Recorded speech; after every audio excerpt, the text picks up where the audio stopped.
Welcome to Streetport Connection with Tommy. This video is on SummerSlam results and some brief news from around the sports world. Speaking of sports world, we have a story on the rg3 and some news from ESPN. Former NFL player and WCW wrestler Steve Mongo McMichael intends to run for mayor of Romeoville, Illinois. 54-year-old McMichael is currently the head coach of the Chicago Slaughter of the Professional Indoor Football League. And you can read more details at espn.go.com /Chicago /NFL /story /ID /827-5704 former Chicago Bears Steve Mongo McMichael said, running mayor. The election doesn't take place until April, so McMichael said that he's holding off on signing the paperwork to become an official candidate until October. And McMichael is best known for his days with the Chicago Bears, none other than also a former Four Horseman, and also commentator for WCW Nitro before transitioning into ring action with the Four Horsemen. And that news was thanks to .net reader Patrick Moreland. And this next segment comes from Fourth and Pain. Follow them on Facebook at facebook.com. As I was doing some research, it's called facebook.com /Fourth and Pain.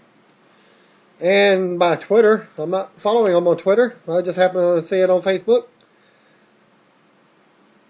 This on what wrestling he watched a little WCW and WWF at the time. He was a huge Goldberg fan when he had the long winning streak, which he thought he was ended by Kevin Nash when he was fighting for the title. I was a huge fan of Shawn Michaels and Stone Cold Steve Austin. Shawn Michaels, the Heartbreak Kid. One of the earliest memories was him beating The Rock. The Rock was early in his career, and then Shawn Michaels getting beaten by Stone Cold, which kind of ended the first part of his career with that Stone Cold Stunner.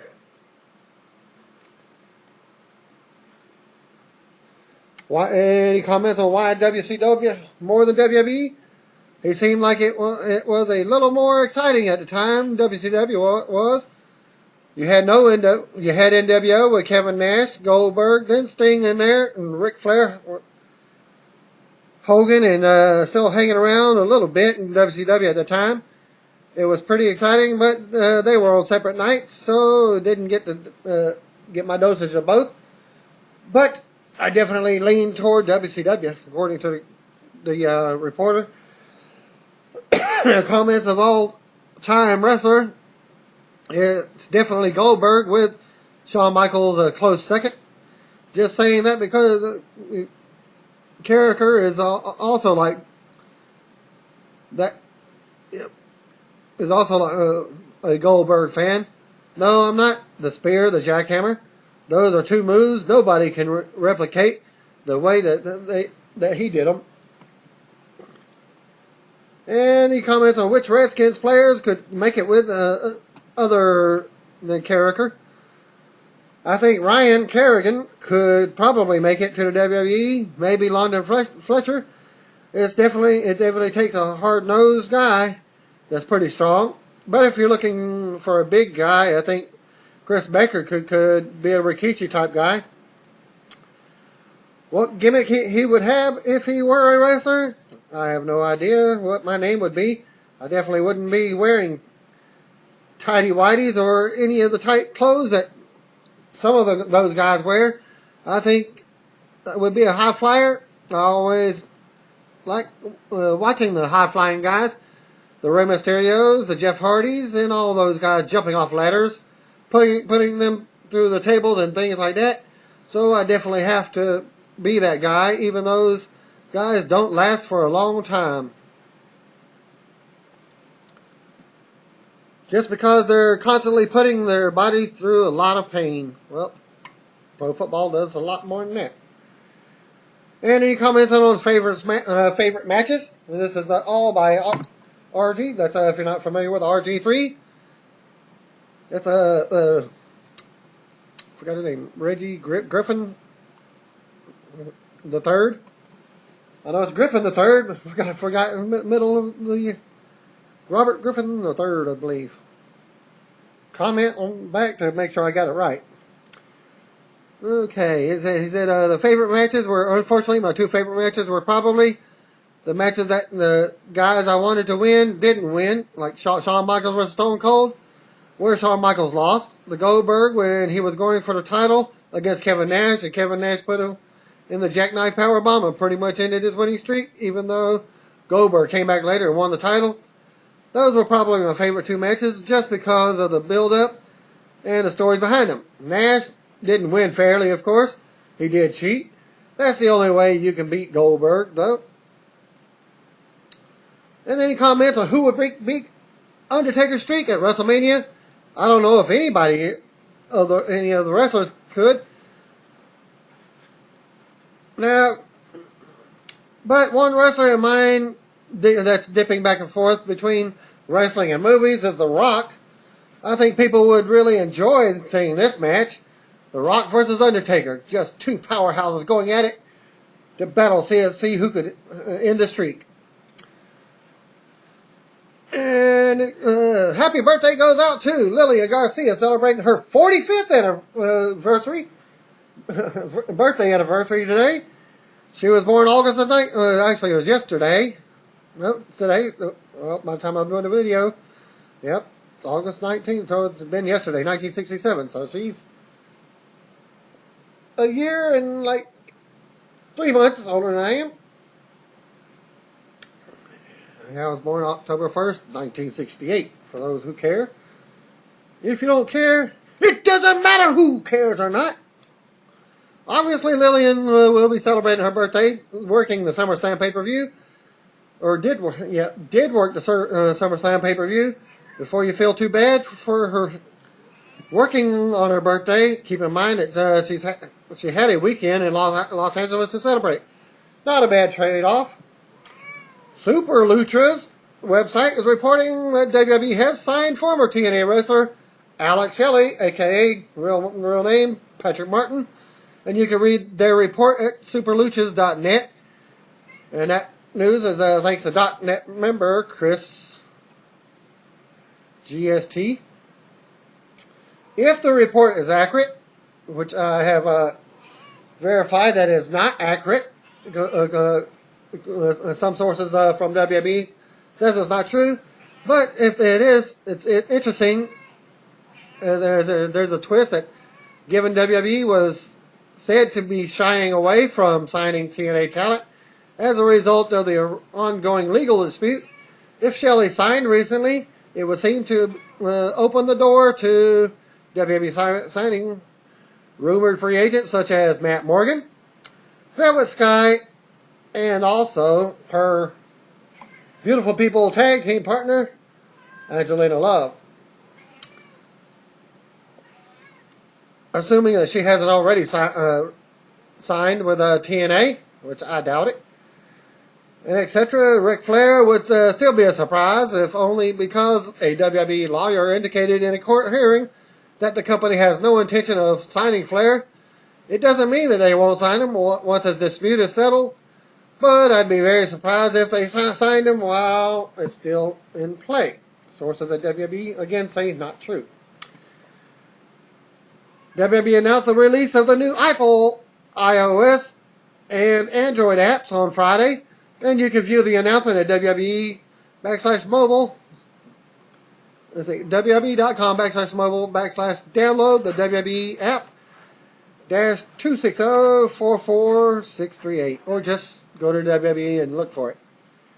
And now for what everybody's been waiting for, SummerSlam pre-match show. Scott Stafford and Matt Striker introduced the show from ringside as a camera gave a cool view of entering the Arena Bowl.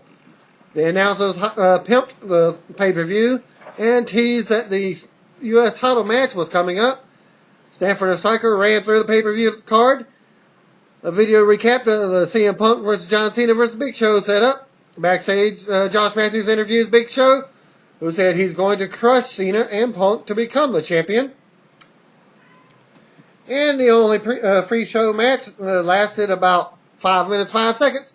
Santino Marella lost to Antonio Cesaro with Oksana for the U.S. title before the match, and Cesaro said greatness in 5 different languages, and then kissed Oksana. Most grossness. Stanford noted that Santino was all business prior to the match, and I was cooking corn dogs and queso during the pre-show. Try to say that 5 or 10 times real fast. Pre-show. Yada, yada, yada. Okay, well, there was a countdown clock at the bottom of the screen that counted down to the start of the pay-per-view. Striker put over SummerSlam by saying the U.S. title match being given to viewers on the free preview says a lot about how loaded the card is. The crowd was solidly behind Santino, who sold for Cesaro early and tried to make it to his corner to get the Cobra, only to be cut off by Cesaro. At 4 minutes in the match, Cesaro picked up the Cobra sleeve and tore it apart. Santino got pissed and went on the offense. Santino reached down in his singlet from his butt and pulled out a second Cobra. However, Oksana climbed onto the apron to distract Santino by flirting with him, and he kept going, no, I ain't gonna do it. Don't want to hit a woman. Well, in the meantime, let's see, Santino got pissed off. Let's see. Okay, Oksana climbed on the apron and distracted Santino flirting. Cesaro used the neutralizer finisher and scored the pin. But he tried to do it one time. Santino countered out with a back body drop. And then went into his finishing segment, the split, the hip toss. And then the Cobra was on. And then, of course, Oksana distraction. Looked like just a basic, almost sets up like the tombstone, and into the finisher. That match took 5 minutes and 5 seconds. Good start to start the show and have a new U.S. champion in Cesaro. And during the show, he started tweeting or whatever, and says he's changing it to the European title. I was wondering about that, but well, I see this he's going to change it into. Santino's unnecessary title reign is over. Maybe Cesaro can restore some prestige. Christian recently defeated Cesaro in a television match, so that could be the next U.S. title match program. Backstage segment where Triple H was being seated next to referee Scott Armstrong. He told him that this will be the biggest match he's ever officiated. Hunter told him that there won't be a DQ or a count out. He said the match ends when someone taps out or someone gets pinned. He asked Armstrong if he understood. Armstrong nodded in approval. Hunter says it's going to be a fight to the finish. Let's fight. Hunter told him, and Armstrong nodded again. Of course. What's he going to do? Say no to the boss man? Why in blue hell didn't that segment occur on television? The promise of a non-DQ and non-count out finish may have sold some extra pay-per-views to the critics, but it was announced last week it would be no disqualification. Announcers ran through the pay-per-view lineup. A video featured the touts regarding the Lesnar versus Triple H match. A video recapped of Triple H and Brock Lesnar feud and closed the pre-show. And now for SummerSlam results. Video started off the show focusing on the Brock Lesnar Triple H just as the pre-show ended. And it's labeled as the perfect storm. Narrator welcomed the viewers to the 25th anniversary of SummerSlam. Silver anniversary, folks. Chris Jericho tweeted that he and Dolph Ziggler will open the show tonight. Meanwhile, Jim Ross noted that he's watching the show in a suite at Staples Center. He noted previously that he would be at the show, but he did not state whether he would call a match or just watch as a spectator. Michael Cole saw introduced the show and hyped that the 17,482 fans were in attendance. Cole saw joined on commentary alongside Jerry Lawler, and they hyped the first SummerSlam took place in August 1988, which featured the Mega Powers versus Mega Bucks in the main event. If you're not familiar with the Mega Powers, let me give you a clue. Ooh, yeah, brother! And then you got the Mega Bucks. Who's the Mega Bucks? Well, you got the $1 Million Man.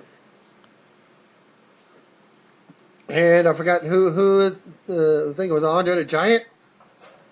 And that's about it I was thinking of. Okay. And that was that. Miss Piggy comes out. Oh, yes, that's Vicky Guerrero. Sorry about that. For all the kiddies watch my videos. Excuse me a bit. And they introduced Dolph Ziggler. So you get Dolph Ziggler versus Chris Jericho, as promised by Jericho in his tweets. That starts off the show. Jericho had his ribs taped to show from SmackDown and Raw. With of course, he had under the light bright jacket. And they replayed footage of them on SmackDown. Jericho sold the ribs early. Ziggler got him down, put his foot on him, and mocked him by flexing and yelling, "Come on, baby!" Just as Jericho would. Ziggler hit the Famouser for a 2 count at 7 minutes 10 seconds. There were dueling chants, "Let's go Ziggler," and Y2J chants. The Y2J chants were louder. Ziggler continued to control offense and applied a sleeper.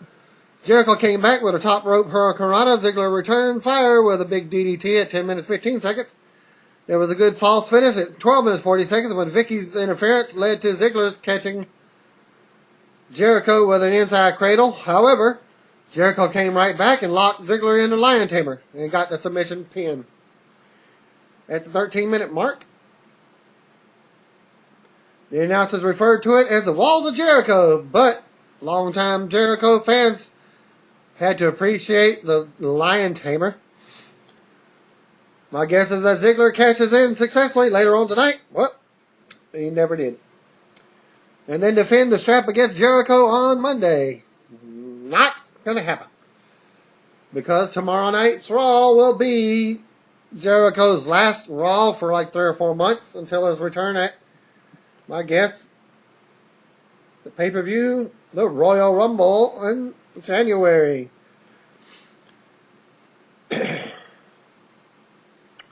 Announcers recap Brock Lesnar's attack on Shawn Michaels and noted that HBK was unable to be at the show due to the storyline injury.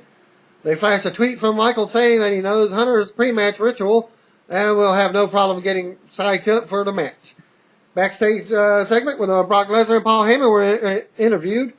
Heyman said he had 2 words for Hunter: tap out. Match number 2, Kane versus Daniel Bryan.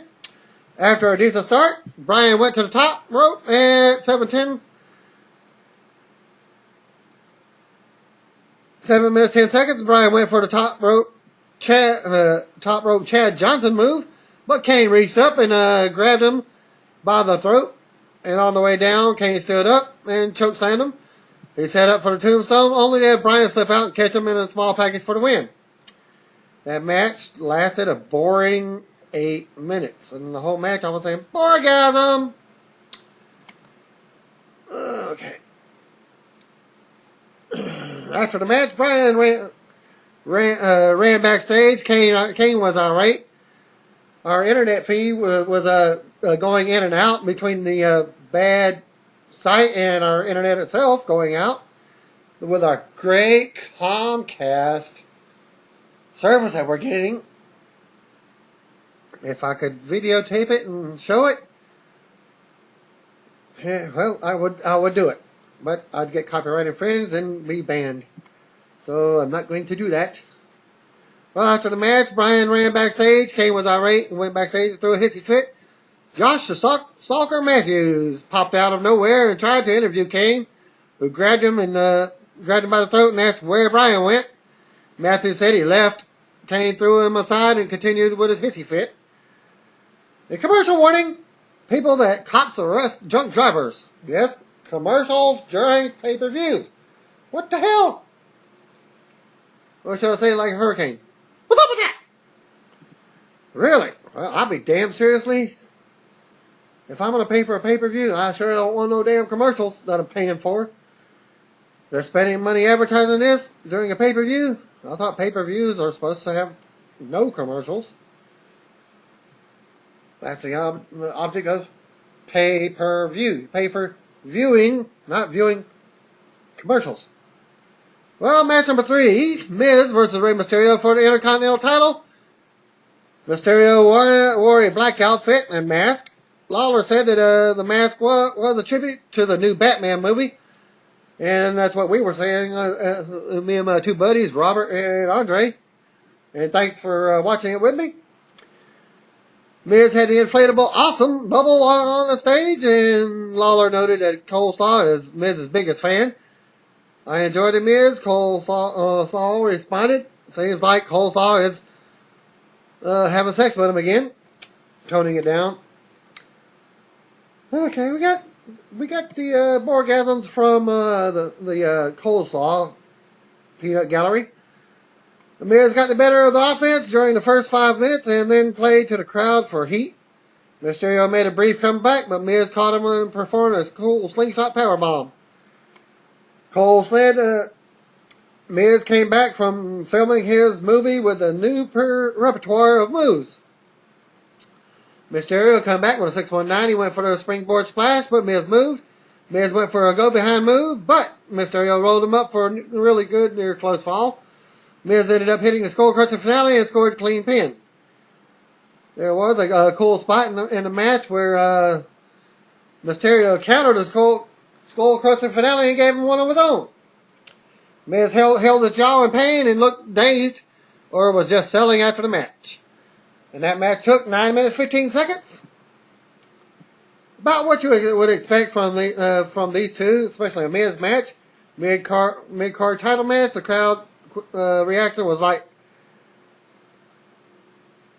very light early on, but the fans got into the match. Of course, we got Mysterio fans, and that, the announcing was odd. It seemed like Lawler wanted to get Cole to sing Miz's praises, but Coleslaw played it straight and didn't get into cheerleading mode like he does normally. Backstage segment, Teddy Long and Eve were shown outside AJ's office. Long said that the Raw wrestlers love her. Eve condescendingly agreed. CM Punk shows up and they were leaving and headed into AJ's office. Punk grumbled about being put into a match where he could lose the title without even being pinned. She looked straight ahead and ignored him. Punk said that she was disrespecting him, but she'll be forced to respect him once he retains the title later on in the show, which he does. The video set up with Sheamus versus Alberto Del Rio match, which is match number 4. There's only 7 matches in a pay-per-view. They had the 8th match in the pre-show. No, but normally a pay-per-view has 8 matches where they had to cut one out because of the boring music song of SummerSlam. So we get Sheamus versus Alberto Del Rio as Railroad Rodriguez for the World Heavyweight Championship, as Rodriguez announcing, doing his normal introductions. Del Rio drove a Ferrari into the building, which looked more like a Corvette. The announcers played up to the Sheamus that Sheamus wasn't 100% after beating the beating he took from Del Rio and goes on that he had from SmackDown. We told you this week this was going to be a physical. Coleslaw said early on, has there ever been a match that the announcer didn't expect to be physical? Well, 8 minutes 15 seconds in, of course this is a black Ferrari And Del Rio's wearing black tights tonight. Del Rio applied the cross arm breaker, which got a big rise out of the crowd. Sheamus powered up to his feet and slammed Del Rio into the ground. As he's got him on an arm breaker, picks him up, slam, like a power bomb. Sheamus hit white noise at 9 minutes 10 seconds for a 2 count. Sheamus delivered 10 shots to Del Rio's chest. As the crowd counted along, but they miscounted because it was 11 when we counted. Who said pro wrestling fans are stupid? Del Rio hits a running enziguri for a good near fall. Ricardo tried to throw his shoe to Del Rio. Sheamus picked it up, which I thought he was picking up the belt. And wins the match with striking Del Rio with it. Then he hit him with an Irish curse and covered Del Rio, who put his foot on the ropes, and the referee makes the 3 count. What the hell? What is this? A Bobby Roode TNA match? Well, Del Rio threw a fit in the ring as Sheamus headed towards the back. Coleslaw and Del Rio had beef. Lawler said sometimes bad things happen to bad people. Sheamus stood on the stage and played to the crowd. Coleslaw continued to complain about the finish, while Lawler said he had to see it from another angle. And they did show it. But I didn't see the feet on the ropes because the camera angle didn't show it, but he had his hand almost on the ring apron. And shouldn't that be an uncount, not a count? And the referee could have seen that. It was right there at the edge of it and counting for the 1, 2, 3. Well, either way, that was Michael Chioda. What's he doing, playing an Earl Hebner role? And that match took 11 minutes 25 seconds off the pay-per-view to retain the World Heavyweight title. So what is this? The funny heel turn for Sheamus? Got to cheat to win. Very weak, lousy finish that keeps never-ending program going. Worse yet, no Ziggler cashing in. The in-ring actor was pretty good, but yet the finish was really flat. Like I said, a Bobby Roode kind of cheating way finish, just like the TNA matches the past few months. But the last two pay-per-views, he didn't cheat. Well, of course, because A-Double has the championship. He only cheats when he's got the belt. Okay. Oh, another commercial. National Guard commercial aired. And then members of the military were shown sitting in the crowd. At ringside, Coleslaw noted that Mike Tyson and CNN personality Piers Morgan were engaged in a Twitter war over whether Brock Lesnar or Triple H would win the main event. And then they show footage of Triple H telling Scott Armstrong from earlier to let he and Lesnar fight to the finish. Coleslaw read a HBK tweet that said he hopes the bad things happen to bad people. We got match number 5. Tag Team Championship match. Tag titles stay the same. Kofi Kingston and R-Truth versus Primetime Players. The Kobe Bryant chant started with the LA crowd. Funny, Truth shook his junk at Darren Young after performing a move. You know, the almost the gyrates that Jeff Hardy does in his entrance. Titus O'Neil and Kingston entered the ring, and then O'Neil kicked Kingston in his junk inadvertently. Kingston came back with a big dive off the top rope onto Titus in the ring. Truth hit his finisher on Young for a clean pin. And that match took 7 minutes 15 seconds off the record. Kingston and Truth worked the crowd well, but this was a forgettable match that could have just stayed on the Superstars program. Kingston and Truth need opponents that do more than bark like coyotes or get inspired by Magic Mike. A video showed WWE talent appearing at Children's Hospital. The footage shifted to the SummerSlam pre-party, and it showed a number of celebrities, including Stone Cold, Joe Buck, Paulie D, Piers Morgan, and others mingling with the WWE talent. Then they also aired the footage of Be a Star event and the WWE Access. And of course, A-Rye was there, and if you go to his Facebook, you can see the actual pictures. He did a John Cena pose in front of Gold's Gym. and which was him opening his mouth, doing the pose. Then they set up a video for the WWE Championship match, match number 6, CM Punk versus John Cena versus Big Show, triple threat for the title. Coleslaw said the last time that Punk main evented a pay-per-view was December of 2011. Despite being WWE Champion, Punk debuted new pink ring gear. Yeah, he had pink boots, pink tights, probably wearing pink underwear underneath too. So got his time to control the offense around 5 minutes. He set up a knockout punch, but Cena cut him off. Show then speared Cena and got a 2 count. At 8 minutes 20 seconds in, Cena set up for the 5-knuckle shuffle on the following show, but Punk cut him off, and he mocked him. "You can't see me." Punk followed up with a top rope elbow drop for a 2 count. The pro Punk fans are louder than the pro Cena fans.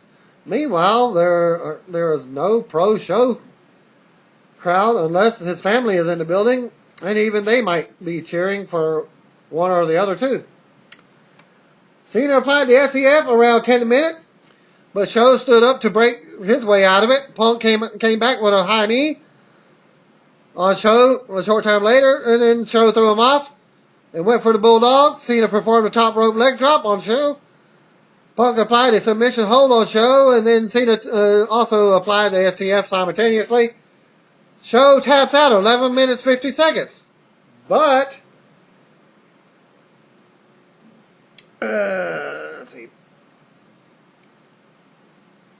They were Punk and Cena were both celebrating. Referee stood there with his hands up. AJ skips to the ring, and she enters the ring and took the mic and teased, saying something. I guess the mic wasn't turned on. So, okay, turn on. And then say something. Punk told her to let the fans decide. She finally ruled that the match will be restarted. Show performed simultaneous choke slams as soon as they turned around, and that separated the 2 count. They got separated 2 counts as Cena got pinned first, kicked out, and then Punk kicked out. And Cena came back with an attitude adjustment on Show. Punk threw Cena to the ringside, covered Show, and got the pin himself. So what a lame match on that finish. Because he picked him up by his belt buckle and back of his head and just tossed him out of the ring. Right off of a pinfall. CM Punk defeated John Cena and Big Show to retain it. 14 minutes 25 seconds. The restart of the match was that we saw in TNA title match at the TNA Hardcore Justice pay-per-view last week.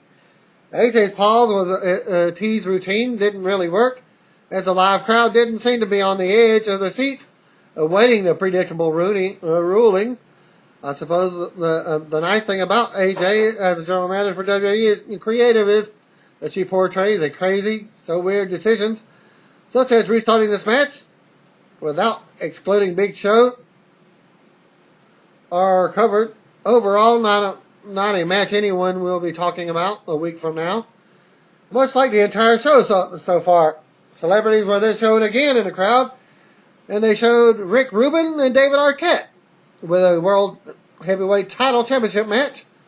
Maria Menounos and Pierce Morgan and Fred Durst were also shown. A trailer aired for WWE Studios movie, The Day. I've never heard of this one, unless I've commented on previous videos, probably straight to DVD. And Lillian Garcia, with her happy birthday, introduced Kevin Rudolph to the sound of crickets.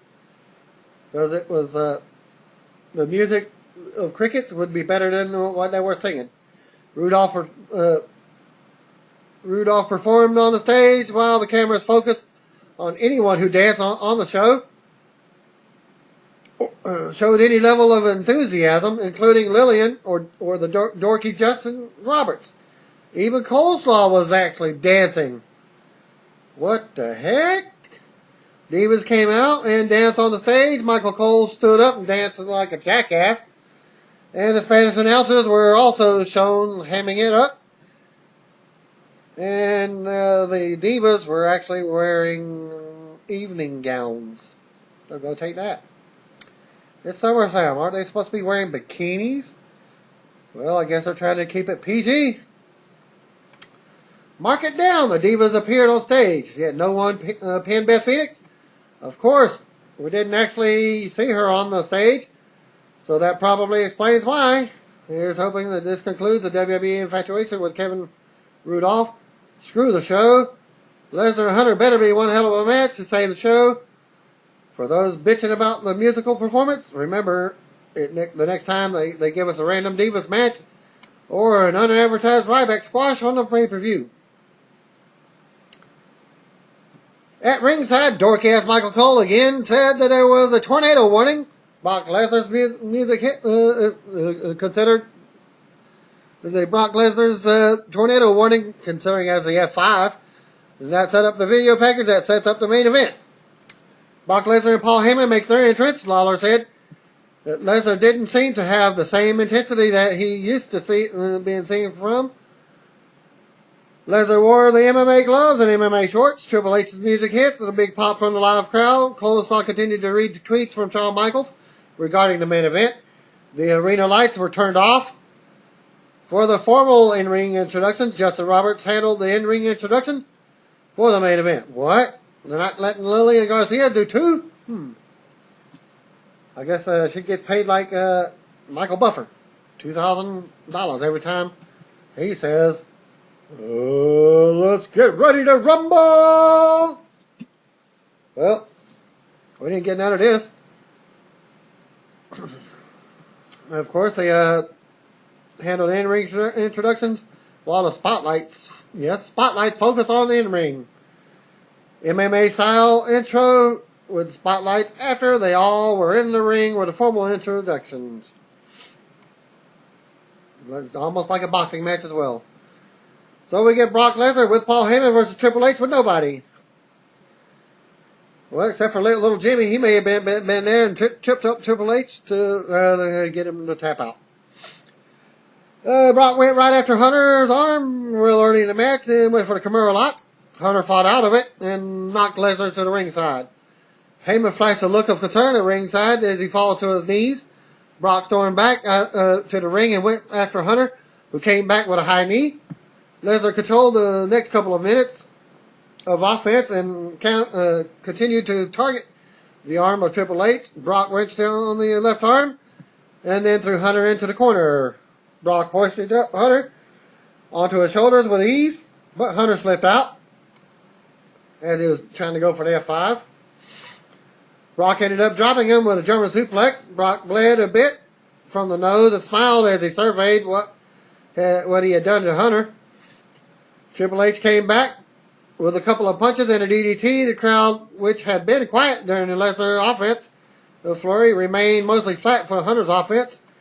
"This is your house, Brock," Heyman yelled. That actually got a few boos from the crowd before it went back to being nearly silent. The wrestlers went to ringside and Brock threw Hunter into the ring steps. Triple H's arm took another blow. And Coleslaw pointed out that all of Brock's offense was geared towards that once broken arm. Lesnar drove Hunter's arm back into the Spanish announce table as Hunter fell along with it. "This is definitely not UFC," Lawler said. Brock tipped the announcer's table and it's on its side. Climbed onto it and then came down with a right forearm onto Hunter's neck. "He's not a superstar. He's a butt kicker," as Michael Coleslaw actually said out of Lesnar. "What a dork." They went back inside the ring. Brock dropped Hunter with a clothesline. The crowd went quiet enough that one or the two guys could be heard starting in the crowd. They started a boring chant. Brock flashed the camera a look at his Jimmy John's mouth guard. That said Jimmy John's on it. Triple H came back with a suplex for a mild applause. Triple H went for the pedigree at 11 minutes 40 seconds, but Brock avoided it and threw Hunter toward the corner. Triple H took a bump over the corner and tumbled to the floor, which got a reaction from the crowd. Brock followed to the floor. Hunter managed to shove Lesnar into the corner of the table. Heyman looked concerned as he asked Lesnar if he was hurt. Brock grimaced and sold a stomach pain. "Oh, my stomach," Lesnar said as he was acting. Coleslaw brought up Lesnar's history of stomach issues, being the what do you call it, and kidneys. Yet didn't specify that he had diverticulitis and underwent surgery. There was a quick Triple H chant from the live crowd as Hunter went on the offense for a brief moment or two with a series of knees to Lesnar's gut. The knees to more knees to Lesnar while he's down. When Lesnar stood up, Hunter dropped him with a spine buster. Triple H set up for the pedigree of 15 minutes. Lesnar avoided and hoisted Hunter up for the F5. Hunter countered and he hit the pedigree for the cover. Brock kicked right out at 2, and it wasn't a very dramatic near fall. At 15 minutes 55 seconds in, Lesnar hit Triple H with a low blow. Lesnar smirked. Referee Scott Armstrong showed that he was thinking about it as the announcers recalled Hunter asking him to let them fight. Well, it's no disqualification anyways. Brock Lesnar performed the F5 on Triple H at 16:55. Lesnar went for the cover, but Triple H kicks out. 2 3/4. Crowd cheered before going back to being quiet again. And what does it take? Heyman asked at ringside. Lesnar then grabbed Triple H's arm and went for the Kimura lock. Hunter punched Lesnar's side a couple of times and got to the ropes. But Brock applied the hold again. Hunter reached the ropes. Had to punch Brock to make him release the hold at 18 minutes in. They both got to their feet. Triple H kicked Lesnar and pedigreed him as Hunter was rolling Lesnar over to go for a cover. Brock caught him with a Kimura again, and I didn't even see that Brock even had his legs wrapped around him as Triple H tapped out. Jesus, what a fight, Cole said to sell the match. Brock Lesnar defeated Triple H in 18 minutes 40 seconds. After the match, medical personnel entered the ring to tend to Triple H. Lesnar smiled and headed back towards the stage. He tapped out. Chant started up. Heyman said to a smiling Lesnar. Triple H shoved the trainer aside while continuing to sell the pain. A Triple H chant started as he struggled to get to his feet. Once he got up, a louder chant said that you tapped out. And you couldn't see what he was saying. You couldn't hear what he was saying, but he's like, meaning I'm sorry, as he said. Then Triple H's chant started up again. He left the ring and slapped hands with some of the ring fans at ringside. He approached a younger fan, which is one of his parents was holding him up. And he said, "I'm sorry, buddy." And the child just put his head back in his mama's hand or daddy's hands. And Triple H kept on walking by. The live crowd was flat. It just lacked the spark that the Extreme Rules match had. It didn't help that the live crowd sat through mostly a forgettable show. Before they got to the main event, it looked like Hunter and Lesnar thought they had a blockbuster laid out, and that Hunter was expecting the standing ovation from his efforts afterwards. But instead, he was greeted with "You tapped out" chants until he milked it long enough to get a polite applause. And that ends the pay-per-view, SummerSlam 2012. Thank you, and have a good night. Stay tuned for Raw tomorrow night. But don't forget, it's 3 hours forever!